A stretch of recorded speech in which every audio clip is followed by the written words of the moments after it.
की तो हमारी दृष्टि छोटी से छोटी जगह पे भी जाना चाहिए। कैसा खराब लगता था हमको कई बार कि जो अपने परिजनों के लिए कोई बीमार हो जाएगा तो एम्बुलेंस तो आके हमारे अपने मरीज को हॉस्पिटल पहुंचाएगी, लेकिन किसी कारण से अगर उसका शरीर छूट गया, वो मृत्यु को प्राप्त हो गए, अब क्षमता नहीं है, योग्यता नहीं, क्षमता के साथ आर्थिक प्रबंध नहीं है, तो हाथ में लाश को ले जा रहा है बच्चे की, कोई साइकिल पे ले जा रहा है, कितना कष्ट होता है। आप सबसे निवेदन है, इस बजट के माध्यम से ये प्रबंधन कर दिया है, हॉस्पिटल से किसी हालत में कोई भी शव ऐसा नहीं जाएगा, वाहन से हम घर तक पहुंचाने के लिए संवेदना के साथ इस प्रबंधन को कर रहे हैं।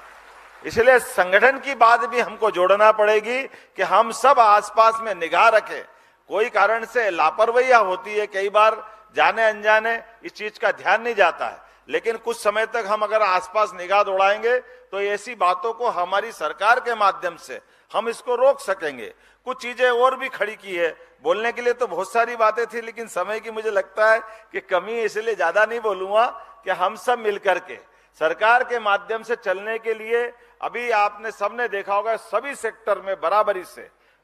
वित्तीय प्रबंधन का व्यवस्था की गई है। अब ये जैसे हेल्थ की बात माननीय राजेंद्र शुक्ला जी ने कही थी, हमने कहा अपने हॉस्पिटल सब क्यों अच्छे नहीं होना चाहिए, और हॉस्पिटल में भी खासकर सीएससी सेंटर हमारे जो तहसील केंद्र के 20 बेड से ऊपर के हॉस्पिटल है, इनकी सारे पदों की भर्ती, इसमें भी अब ये अपना ये बात सही कि प्रमोशन का हमारा एक सिस्टम बना हुआ है। और काल के प्रवाह में थोड़ा जो कष्ट आया है कि आरक्षण के और कोई कोई कारणों से बार बार हमारे विरोधी हमको कोर्ट ले जाते हैं, तो भर्तियों पे कष्ट आ रहा है। तो पहली बार सारे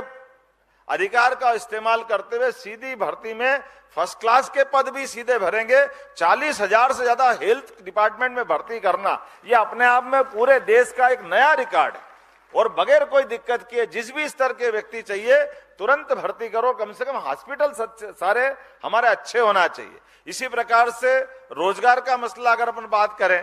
तो रोजगार के मामले में हमारी बड़ी अच्छी गति है, इसमें कोई शक नहीं है, लेकिन अब इसको रीजनल लेवल पे ले जाने की जरूरत है। अर्थात जैसे हमारा चंबल का बेल्ट है, महाकौशल का बेल्ट है, बुंदेलखंड का है, विंध्य का है, ऐसे अलग अलग सबमिट कर रहे हैं क्रमशः लगातार रूप से। तो जैसे उज्जैन में हुई रीजनल, पहली बार हुई थी, सफलता के साथ हुई, अब दूसरी इसी महीने 20 जुलाई को जबलपुर में होने वाली है। जबलपुर मतलब केवल जबलपुर नहीं है, ये जबलपुर, ये पूरा संभाग के अंदर सभी प्रकार के उद्योगों को लेकर के एक बड़ी समिट होने वाली है, जिसके माध्यम से बड़े पैमाने पर रोजगार मिलेंगे। जो हमारी सरकार कह रही है कि हमारे क्षेत्र के अंदर अभी विकास दर हमारी एग्रीकल्चर ग्रोथ के सेक्टर में भी बहुत अच्छी हुई है, लेकिन एग्रीकल्चर को फूड इंडस्ट्री सेक्टर में ले जाने की जरूरत है। जब तक ये तालमेल होगा, 25% एग्रीकल्चर ग्रोथ रेट होना ये अपने आप में कम नहीं है, बहुत